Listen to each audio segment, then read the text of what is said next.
Technologies, Tech for Health, which is with UCL in London, so it's cross-institution. I started in February, so I'm brand new, so apologies if anything I say today is obvious, but hopefully a sort of fresh perspective on a new CDT is helpful here today. Thank you, Ruth. Sandra.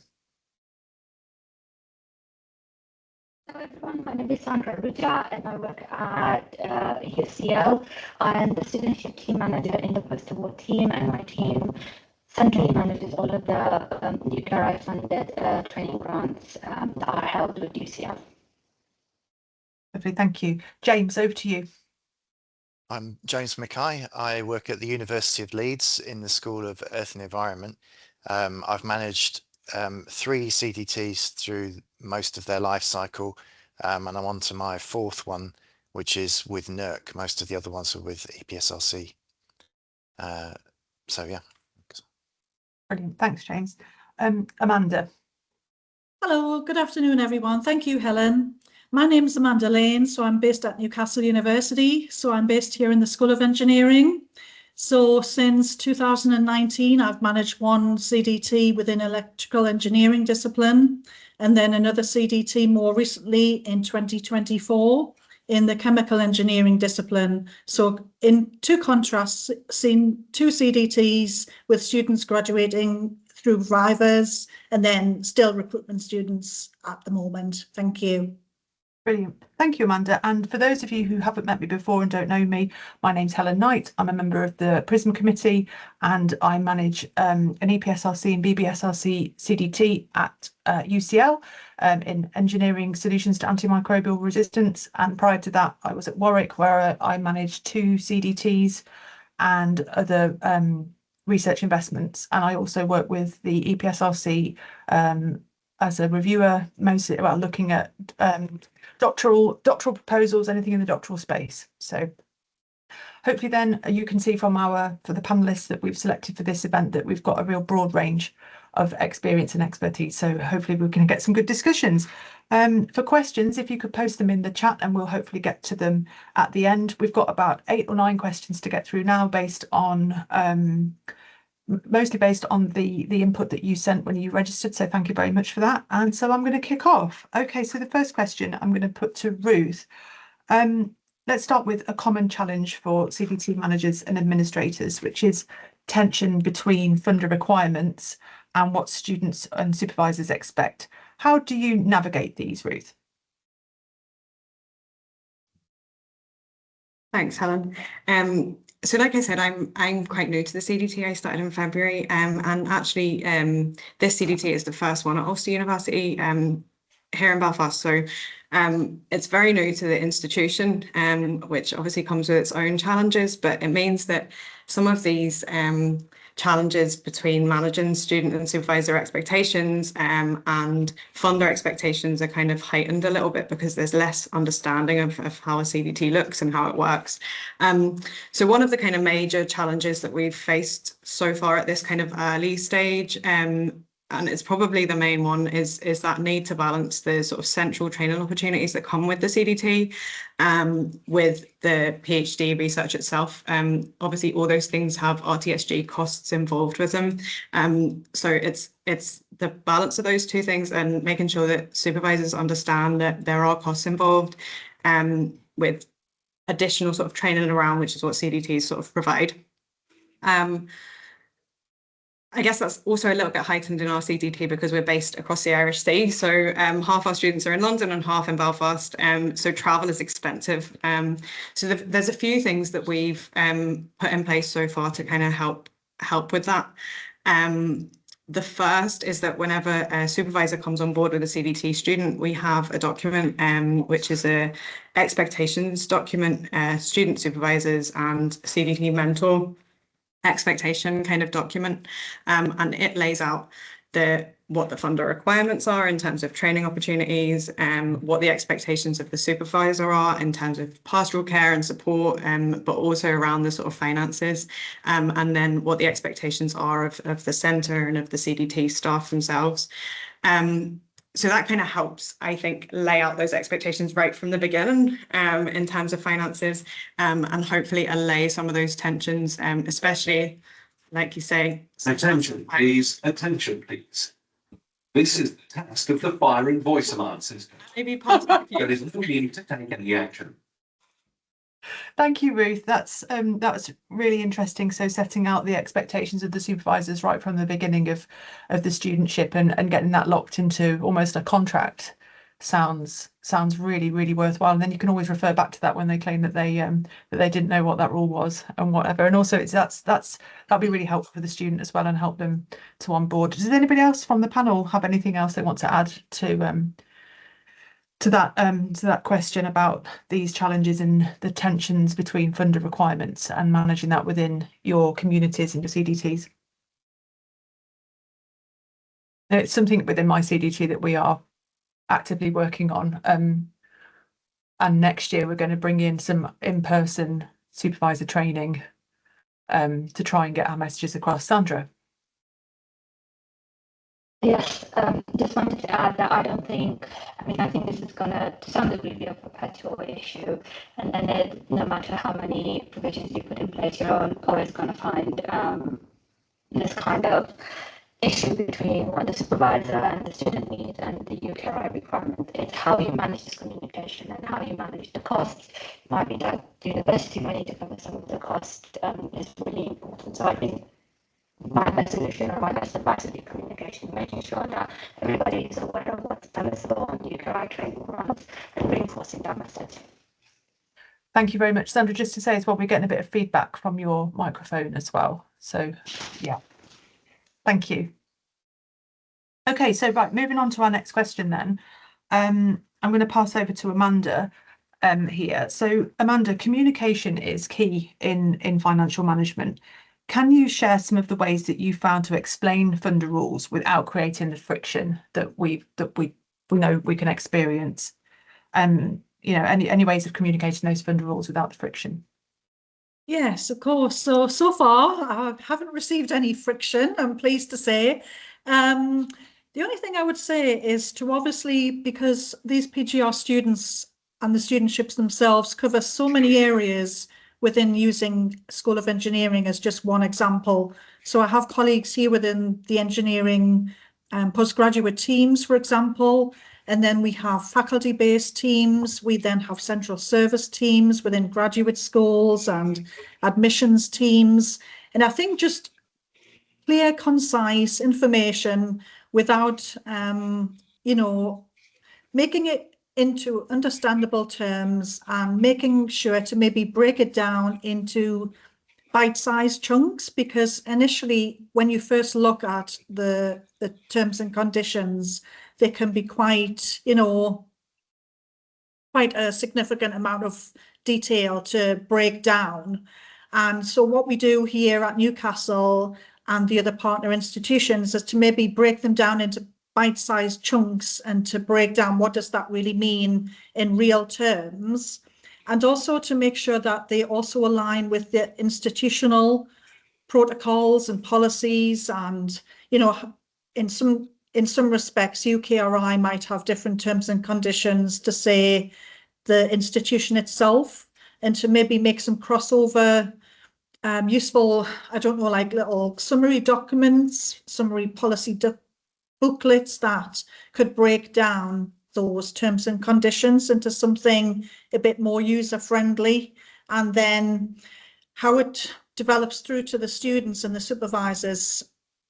So when students first join us at the institution, it's something that we maybe incorporate into, say, a handbook, or have an appendix as part of the handbook as well, so that they're familiar before they arrive here for the studentship, to know what to expect first of all. So yeah, that's how I would summarize that. Yeah, and I'm finding as well that I'm having to, we created like an online hub for our students with the information in. We've also got our handbook. We discussed it at induction, but we're very conscious that at induction they get a lot of information overload as well. They're having things thrown at them from every single different direction. So what we're doing is pretty much doing monthly reminders in this email roundup of what's essential, what's interesting, and what's important. I can't remember now what the terms are, but we've broken it down, and we're basically just feeding it in every single month. So basically doing a parrot approach, just keep repeating things. But like you said, Amanda, in understandable, like real world terms. So Yes. yeah, but it is a challenge though, and yeah, with the students, they have so much information going into their heads, and these are really important things, and just as important as some of the, as the research as well. So thank you very much. Has anybody else from the panel got anything that they would like to add? No? Okay, so I'm going to stick with them. There's a question from we've got a question. Oh, Linda. Hi. It was just a question around, Amanda, I work with Amanda on a CDT, so she'll know it's not it's not the CDT that we work together on, but in terms of particularly for NERC programs where you don't have necessarily any administrative support in the your partner institutions, does anybody have an experience as how you deal with that? Because I think, being in an institution where you are the lead and you're based in that lead institution and you're dealing with your lead academics, that's relatively straightforward. You're seeing those people, you can have more easier conversations. But I just wondered if anybody had any advice on how you have those conversations when it's not your university and you're dealing with academics who are dealing with their own sort of PGR teams and things, because that's the challenge I find in terms of, particularly with NERC programs and probably BBSRC as well, where there isn't maybe any funded support within partner institutions. Does anybody on the panel have anything to add? I must admit I've never worked on a NERC program, so this is a live issue for us at the moment. So the CDT that I'm managing is a NERC one, and we don't have that support in the other institutions. So we're fine at one institution. We're just dealing with mainly the director of one of the research groups, and he seems to be doing everything. And then they have a finance team that we're just liaising with, but in the other institution it's much more complicated. So I don't have any advice. But it doesn't. Maybe nice to know we're not on our own. Yeah, I've come from EPSRC CDTs where there is that support. So you've got half a FTE of an administrator at the other universities, and that makes things much easier. I've gone the other way. I've gone from NERC to EPSRC. So I'm finding it easier on EPSRC, obviously, because there is that extra support, but there are programs we've got, then it is hard. I was going to take questions at the end, but Nancy's put her hand up. Do you have anything you want to add on this, Nancy? Yeah, just to say that I actually work with James and also have gone from EPSRC to NERC. And what we have started doing when we are in the early discussions with partners is try and get them to factor in the PIs, to factor in some FTE at partner organisations when we're doing the finances, because NERC don't do it. We know we're going to need that support.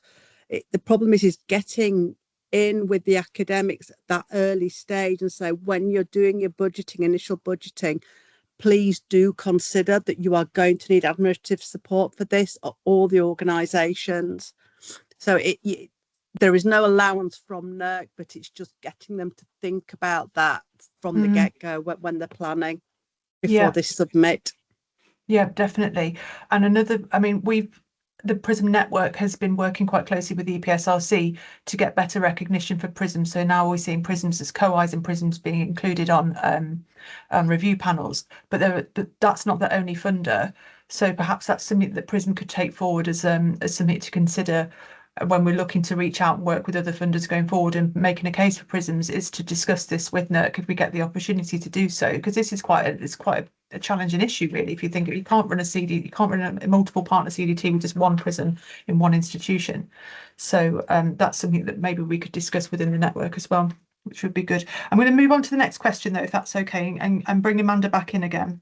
And we're going to focus on the new terms and conditions that we're all we're all faced with. So they've been the terms and conditions have created a lot of change within the CDTs. So Amanda, could you give us some insights on how you've approached this within your within your community, within your centre, and how you've communicated these changes, and any pressure points that you've thought of, has come out of this?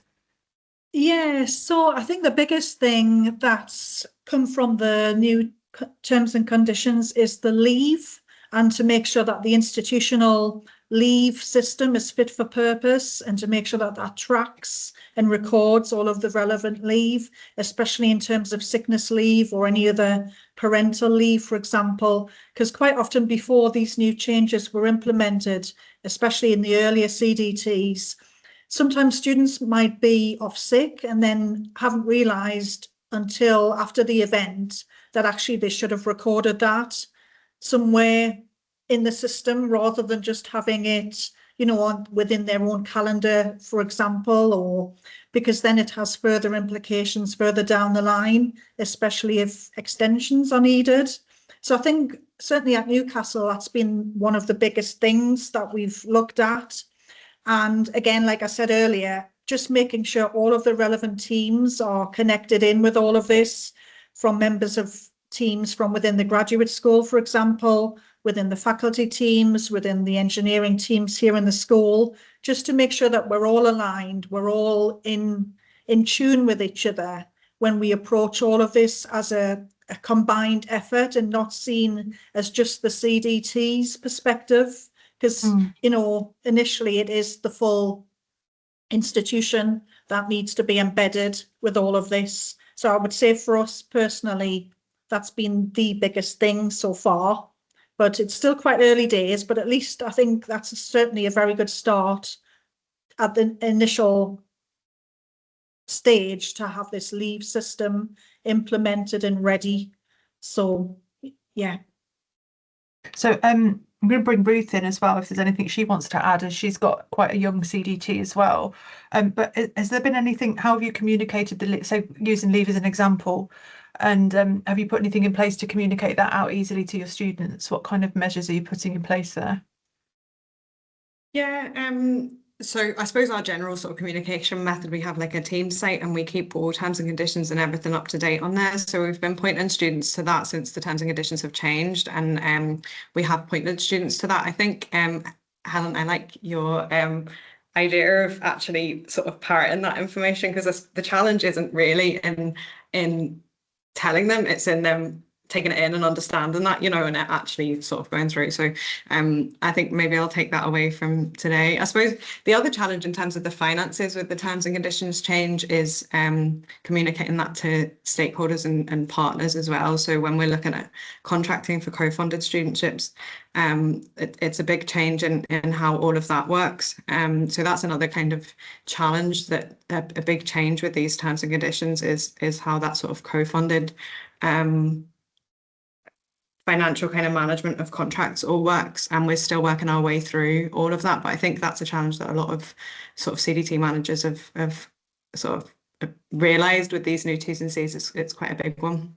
Yeah, and again, what Amanda said about making sure the relevant teams are connected in, so you're also going to have your legal teams connected in with that as well, for when they're writing up the contract, these collaboration agreements, to make sure that these terms about, especially around sick leave and maternity leave, are all embedded within those collab agreements as well, so that the partners know what they're liable for as well if one of the students needs to take leave, and you're not left with a situation where they're refusing to pay or something at the end of a studentship, which can be really tricky. Is anybody else from the panel got anything they want to add onto this about systems and things to the new terms and conditions that we're all managing? No, like I think, yeah, the challenge isn't going to be like setting up a leave tracker or a sick leave tracker. The challenge is going to be getting people to remember to use it when they if they fall into a period where they need to take some time out. So thank you. Right, so next question. So Sandra, I'm going to bring you in here and talk about reporting, and specifically the interim and final expenditure statements, which can be a real challenge. Do you have any top tips for getting this right and making the process as pain-free as possible? Can anybody hear me okay? Because I think people were saying that they were having issues with my earphones. Yes, Thank you. perfectly. So, brilliant. So it's so my team is responsible for providing support and help to the CDTs and departments and all of the grants, the UKRI funded grants, with IESs and FESs. And what we have discovered is that realistically, when you come to, you have 3 months to do an IS, you have 3 months to do an FES, when you're trying to reconcile the entire grant to some degree, or go back and make sure that the students have been paid correctly, that all the rates are okay, and if interruptions you take into consideration, if we need fee refunds and things like that, it's actually a very short period of time to be able to do that. You're also having to liaise with departments. My team doesn't manage the day-to-day, doesn't manage the students day-to-day, doesn't manage the RTSG. We just liaise with departments and help them in terms of eligibility. So we wouldn't necessarily know if a student had, the reason for an interruption, whether it would be paid interruption. So we have to liaise very much with departments and be able to put this information together. So we found that it's quite difficult. We do have quite large grants. I mean, we do have one studentship grants, but we also have grants like the BBSRC LIDO, which is 25 million. Trying to do that in 3 months is not it's not for the weak of heart, especially as LIDO, I think, has 6 to 7 additional partners. So what we have done recently, so we've implemented this with the new 2024 CDTs. Helen is one that manages this. And what we've decided to do at UCL is have a specific setup to the CDT, which would allow both the department and the grant holder and my team to be able to do reconciliations a lot easier. So the way we've done this is we've setting up one project code for fees for stipend for all the students on the CDT for 1 year. And the expectation is at the end of the academic year, the person in my team who's responsible for helping and supporting the CDT will be sitting down with the manager, reconciling the cost for the students for that particular year, having, any fee refunds that need to be submitted, because UCL doesn't do fee refunds automatically. If there's been any interruption and there is any correction of stipend that needs to be had, you're doing it fairly quickly. Once the reconciliation has been done, and once you're happy that those are the costs that you're going to be reporting for those students for the academic year, that project code gets closed. And once the project code gets closed at UCL, it's only my team that's able to open it up. So the department isn't able to open up and do any other transactions within that project code. So that means that if there are any adjustments that need to be made or anything like that, they would have to come to us and liaise with us. The other thing that we've done is we set up individual project codes for the students, RTSG. So each student is aware of how much money they have, how much money they still have available when they're using it. And then we rely on the managers to be able to do periodic reviews of these transaction listing. So we expect them to do 6 monthly or a year review, as you do for the fees and stipend one, to check whether eligibility is appropriate. We also have at UCL have access to departmental codes. So any ineligible costs or anything like that, my team, as long as the grant disallows those costs and they're not eligible, we're able to move these on. So we don't have necessarily a massive hassle when it comes to looking at ineligible costs that might have been submitted for the grant. And then what we do is, again, we split the rest of the costs that have been allocated. So we're going to set up a specific project code that is only for cohort activities. And we're going to set up a project code that is specifically for management costs. And when we do have multi-partner grants, we set up a specific project code that is just for that institution. So all the salary, all the PI costs, all of the management costs, no, the studentship costs are going to be recharged to just one project code. So that's allowing us centrally to be able to have an overview of what's happening on the CDT. It's also allowing for very easy reporting when we do get IESs.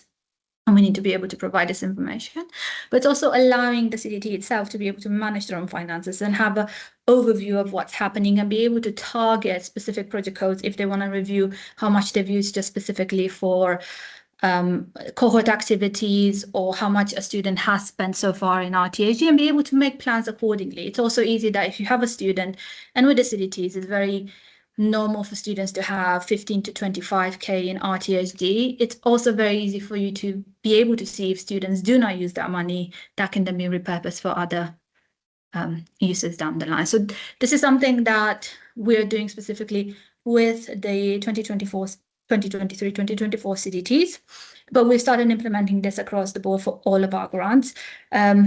we haven't yet had an IES for these grants, so we're trying to see how it works so far. But so far we've received positive feedback from the CDTs in terms of how this is being set up and how it works. Thanks, Sandra. So, James.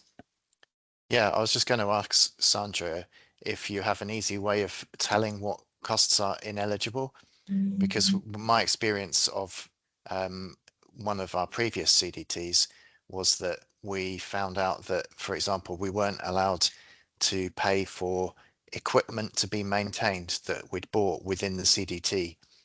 So we'd bought the equipment, but we weren't allowed to use CDT costs to maintain it. And So, nobody knew about that. So I was just wondering if you have a quick way of finding that out. I'm sorry to say that. Well, I would say that if I'm admitting that we have a quick way to say it's because we failed an audit.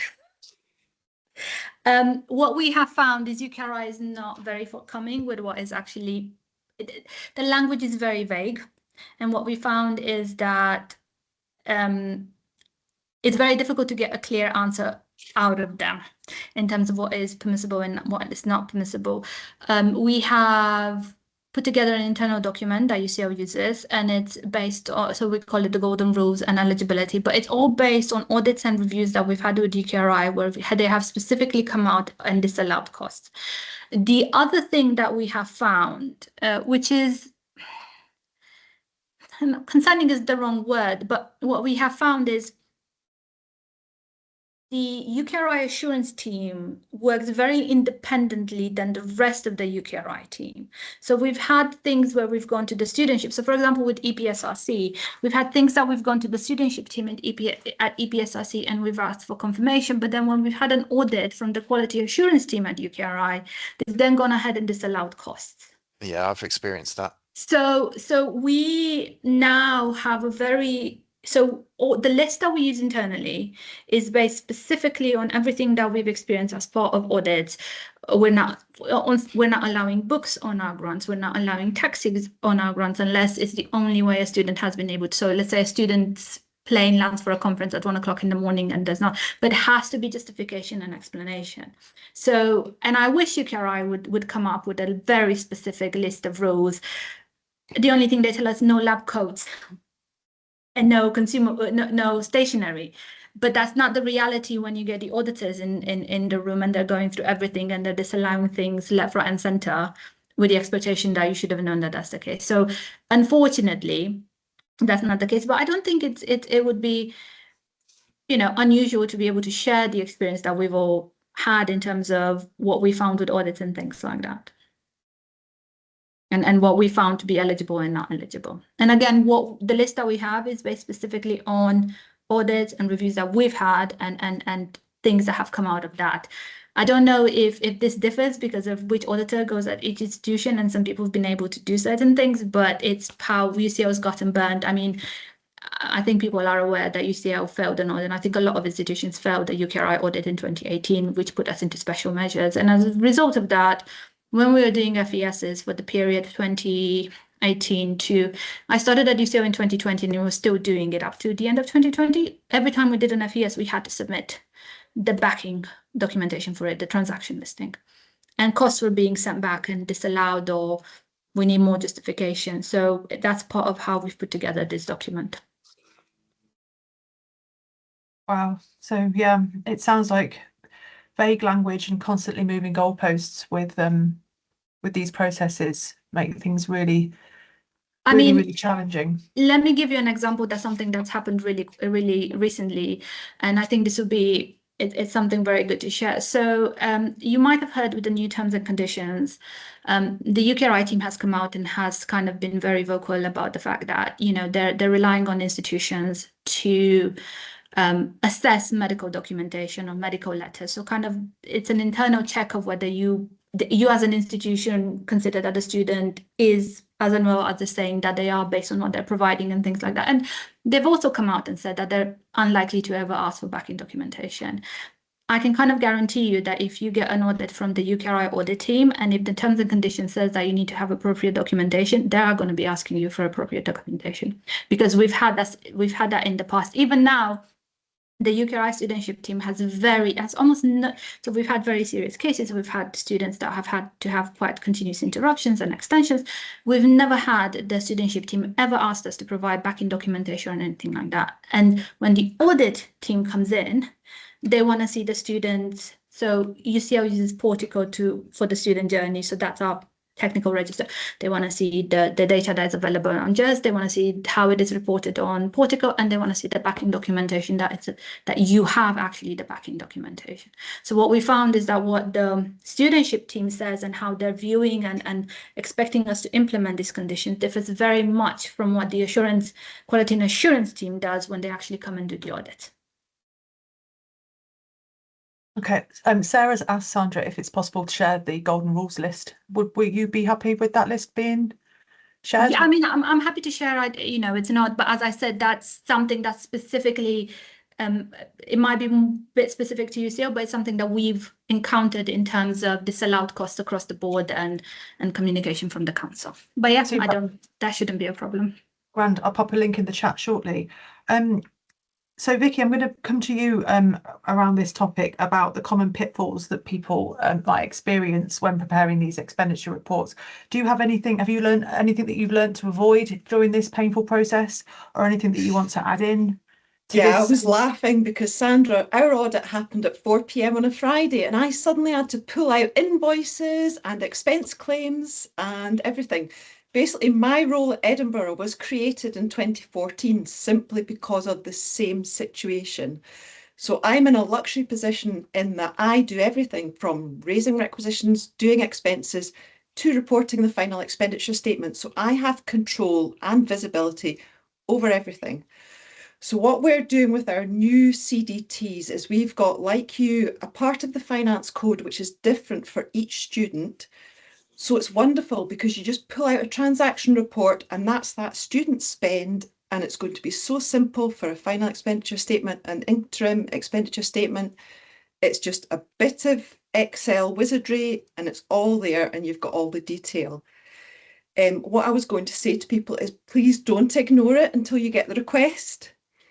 What I do is I set up the background report and the transactions of the finance at the start of every grant, and then it just runs monthly.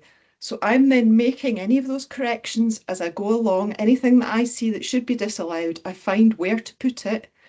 Anything that's gone to the wrong student, I do that straight away because it saves you. I know some of the grants I've reconciled, it's been sort of 20,000 lines of transactions. Now, if you're suddenly doing that and you've got 3 weeks to do your final expenditure statement, it's just impossible. But please just do it as you go along. Use the finance codes in your organisation. If you're the first CDT, ask in finance if they've got any suggestions of an element you can use per student, because our old CDTs didn't have that and it was all spreadsheet work and it was just so laborious. Whereas now it's so simple, it just comes off the finance system and it's all there. What I'd also say is if you've got cross-institution CDTs, make sure you're communicating with the other institution on what they want and how often. Meet with the people if you can, try and find the right contacts so that you're providing them the information in the format they want and in the right time. So if they want all the invoices every month, it's simple just to send it rather than hopefully 10 years down the line, they're going, oh, right, now we want a 10-year-old invoice. Yes, and that's basically quickly it because we're running out of time. Yeah, I just want to come in there, Vicky. I ran I picked up at the tail end of a 2014 CDT it had lots and lots and lots of institutions, and we got an IES, surprise IES on that one, and I just wasn't prepared for it at all. The unpicking of years of strange activities going on with finances was absolutely dreadful. Yes, and I've had lead institutions where the main member of staff's left. Yes. And they can't find the files. Yes, exactly. So, yeah. That. And I learned some really strong lessons from that. So for this CDT that I'm on now, even though it's just it's a single partner one, a single institution, I've set up analysis sheets already, and every 3 months I'm running in there and I'm updating things. I'm not just pulling off the reports from Axiom and filing them. I'm going in there and putting it into the analysis sheet, and it should, all being well, that should all pull through to like one big sheet, so I can forecast accurately for my director, but then if I get questioned on anything, I can answer the question super quick. I'm still tweaking it, but if anybody wants a copy of it that they can then tweak for their own business, and please feel free. It was based on something that somebody at Warwick gave me years ago for another research project that I used to manage, and I found it really, really helpful for that. So I'm more than happy to share it, but it might have some dodgy bits in it, but you know, you can feel free to I'm not an Excel pro, I just like playing with it. So yeah, I'll anybody in that my wants, mind, in a wants that, then perfect drop me a world, line. all the CDTs could use the same spreadsheet almost, and you can have the backup of just the university's transaction list, and everyone would be the same, because there must be a way of doing it somehow. Right, okay, brilliant. Right, I'm going to bash through the rest of our questions because we are running out of time. Vicky, again, so just to pick up on something, so strong relationships between DTE and central teams are going to make, or can make, all the difference to running a successful centre and a financially compliant centre. What strategies have you found most effective? Right, engage early. Again, start at the beginning. Hopefully you're there right at the start of the grant. Engage with procurement, management accountants, research grants, finance, if you're not in that area. Communicate with them about what you're aiming to do and find out what their deadlines are. One of my bugbears is PRISM going off at financial year end, because all the monitoring reports are December, January. And then who has to sort the mess? So please get deadlines from your finance department and think about the UKRI deadlines. And I know it's really awful to say, but try and manage your leave times maybes around those deadlines, rather than thinking, oh, it's the middle of summer, we'll take a month off. But maybe ask the finance department, what's the financial year ends? You know, it might only be a week that they've got to do everything, but just communicate with them and find out the information. It also helps to find out from them if they do any of the submissions. So for example, where I work, the management accountant used to do the disability submission, but obviously under the current, I'm trying to phrase this correctly, politically correct, under the current climate of the universities, obviously people leave and then work is reallocated to different places where people maybe don't have the experience. So sometimes you have to pick that up and educate someone else on how to do, say, a disability submission or an interim expenditure statement to submit. So just be aware and try and learn, maybe it's broader than your job description, so that you can advise these other departments. Networking, I think, is really important. So find existing groups like this one, or within your university or within your college or school, that are dealing with similar grants, so you can learn from their experience what's gone wrong, what's been disallowed, that kind of thing. Read the instructions of your organisation, ask questions. I've never come across anyone who's not wanted to answer a question from their area. And check in regularly with your contacts in central finance, and if you've got contacts at, say, the award body as well, just to make sure nothing's changing. Don't assume the returns are going to stay the same, especially with the new student system. I'm wondering how that's going to work with reconciling to the actual figures, and we're going to have to work on that and find that out in the future. I think that's a really good point though, Vicky, about discussing with people like what's been previously been disallowed. A lot of my knowledge has come from not from reading terms and conditions, it's from having conversations with people like Sandra and learning from her about what happened during the audit, and the same at Warwick as well, and learning from colleagues there and just retaining that information. That's how I've kind of got my feet under the table in this job, I find, is by those fruitful discussions with people. Does anybody else from the panel have anything that they want to add in there, or anything different to add? No?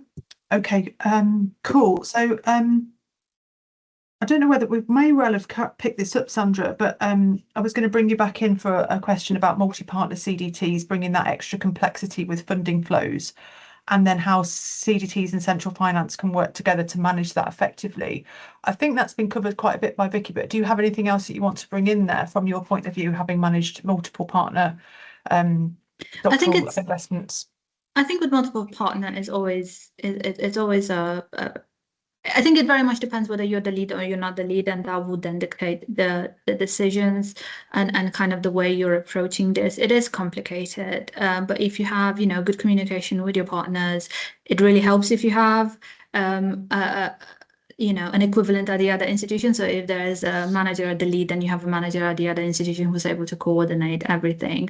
I would say that probably our biggest we're slightly lucky because some of our biggest grants, they're already the third. I mean, Lido is now in its fourth iteration of an awarded grant, so they're very well set up. So the partnerships work really well. The other institutions all know what they need to do. So that's a relationship that is going very well. But Lido is still recruiting like 100 and something to 200 students. So that's still the volume of managing those students, making sure the payments are correct, making sure that they're not being underpaid, making sure that if they're being overpaid, the money is recouped. That still is a lot of work, especially since unfortunately we don't, at least UCL doesn't have any specialist way of managing this, and it's all spreadsheets and reports, and you know, you're relying very much on somebody being able to do pivots properly and be able to pick up on the information.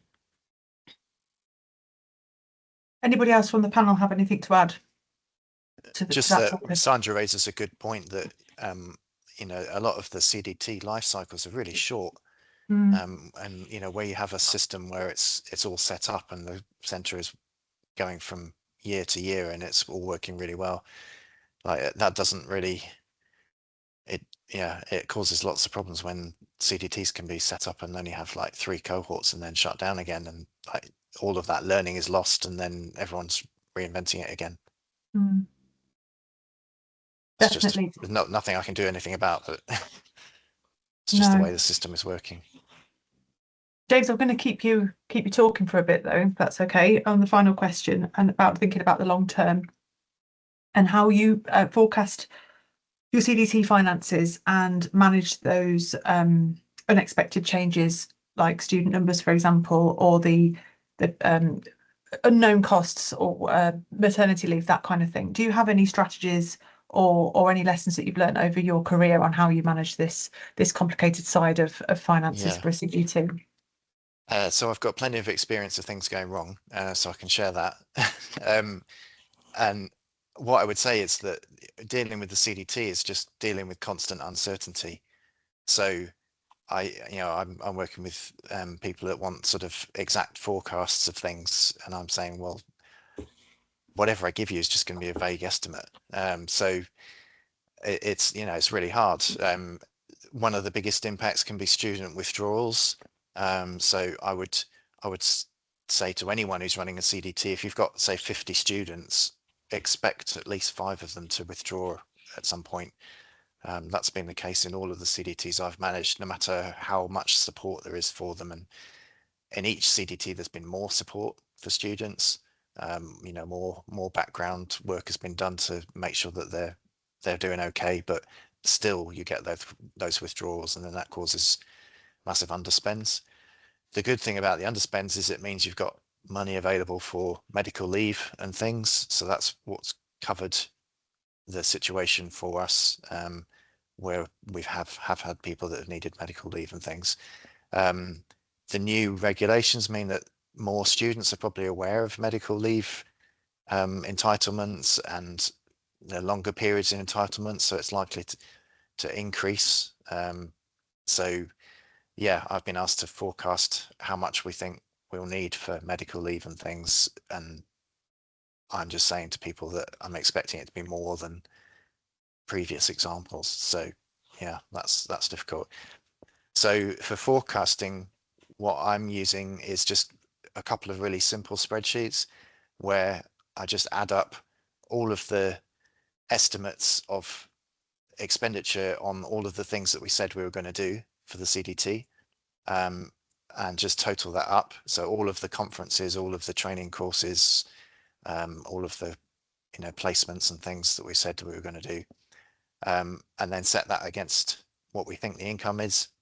And then another sheet where we have the actual costs that we know about for those activities, and then link that through so that once you've done an activity and all of those costs have actually come in, then that feeds through to the spreadsheet, and you can kind of see whether your estimates are tracking the actual expenditure or not.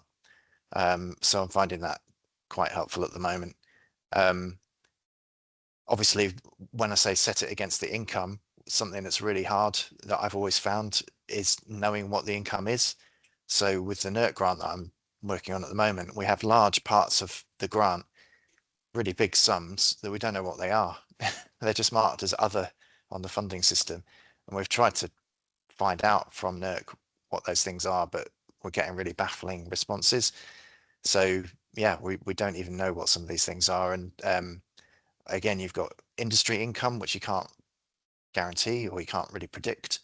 And then NERC has had an institution called CASE Awards, where you'd have like a collaboration agreement where the funder used to provide funding for placement costs and things, but they're not required to do that anymore. So again, you don't know whether some of those are going to result in some funding and some of those aren't. They were only small funding anyway, but yeah, I find it really difficult to understand like what the actual income is. And again, NERC seems to, so with the EPSRC grants, we had an award letter which said what the amount of the grant was. Whereas with NERC, they just tell you what you're going to get this year. There's no sort of, it's based around studentship costs. So they'll send you through next year something reflecting next year's studentship costs. So that could only be an estimate. So yeah, that's really hard. But if you're using that kind of forecasting spreadsheet where you're just adding up what you think all the events and activities will cost, then at least you're kind of getting there in some respect. Yeah, that sounds like so a really simple method, but really effective. Yeah. I tend to use a lot of my like prior knowledge on events and whatnot and things and delivering, but then I've just scribbled down here, which is all right for me because I've worked in this space for such a long time. But then for newer people coming into it now who won't have that prior knowledge, that kind of mechanism would be super helpful to them whilst they build up their knowledge of the sector and of the of the role. So that's super. I really like that idea, and drawing on what they said that they would do when they put the bid in for the proposal in for the centre at the start. Yeah. I would say one of the biggest uncertainties with doing that is with our placements. So we get all of our students to do a placement. We got no idea whether they might do really expensive fieldwork overseas or whether they might just be working at their desk in the university in collaboration with a partner. So in my previous CDT, we had all the funding that we needed for covering placements. That was all costed into the bid. Whereas with this one, it isn't. So we don't really know how that's going to work. So that's a big one that we need to think about and try and understand. Thank you for sharing that, James. Has anybody from the panel got anything to add to them? No. Okay, well, we've got 8 minutes left. I'm just having a quick scan of the comments. Yes, the Salford CDT Managers Network was amazing, and then it did unfortunately disappear. Let's hope somebody can find it again. But there is some discussion within PRISM to also start a network as well. I just need the bandwidth and the time to think about it and to do it. But it'd be great if we could get that Salford one back somehow, because I found that a real lifeline at times. Because I don't know about you all, but sometimes this job can be exceptionally isolating and very complicated. So it's always good to know that there's support out there. And like I said, just a quick Teams message can often save you hours of unpicking and stressing. So grand. Okay. Does anybody have any questions that they wish to put to the panel whilst I scan back through and have a look if anything's been posted already? Just, pop your hands up.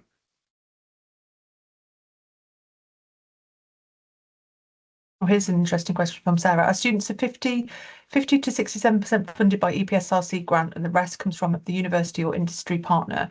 Is it the 50-33 of RTSG that does not come from EPSRC still subject to the same expenditure rules? One of the things we've done re-RTSG is say that everything is not allowed by EPSRC is funded by a partner, e.g. laptops. Any insights on that one, Sandra?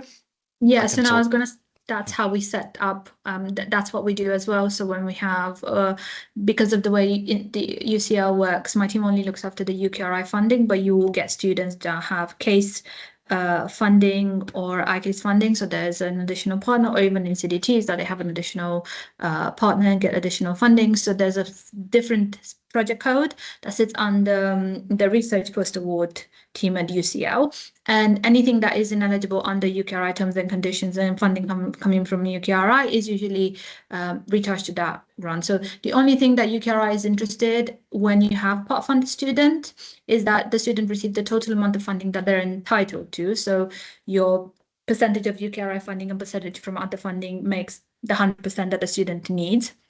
But they're not looking at what you're recharging to the partner. That's up to the eligibility criteria for the partner of what you agree with the partner, whether you're able to charge a computer or any other cost that is not eligible. So when we end up doing reconciliations for students that are part funded, we do look to see whether we have ineligible costs on the UKRI side of the funding, and maybe swap that around with, if the partner has project code hasn't finished, to swap funding around so that we make sure we maximize what we are able to claim on UKRI, and then ineligible funds are moved to the partner.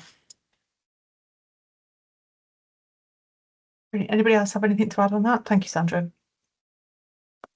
I was just going to say that that's what we did in one of our previous CDTs. We had an account code that was basically disallowed costs under UKRI that we thought, you know, things like laptops and stuff, and that was covered by the industry income. I had the same at Warwick with one of my CDTs. I had what we used to call a U code, and I used to put everything in there that I wasn't sure about, that I didn't want anywhere near my UKRI money, and then I'd sort that out at the end of each term and just redistribute it as necessary.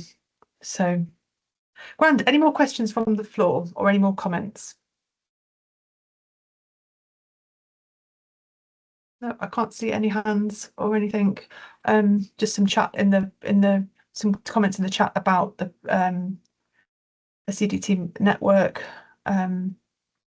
Thank you, Claire. Thank you for the positive feedback. I'm going to put a link in the chat here to a link to the feedback form. So the PRISM training sessions are all volunteer led and all done. The training group. Oh yeah, actually, I'll share that. I'm going to work on the template that I use, because the one I've got is very specific to my CDT. So I'm going to go in and take out some of the sensitive stuff and make it more useful to you all, and I'll ping it round if people want to send me an email, so I don't forget. I am going on holiday though very soon, so it might be a few weeks yet, but I will get it to you. But I'll need some time to work on it to make it as useful to you all as possible. But I'm happy to share that, and also the link to the golden rules as well. I'll post that in the chat as soon as I've finished talking.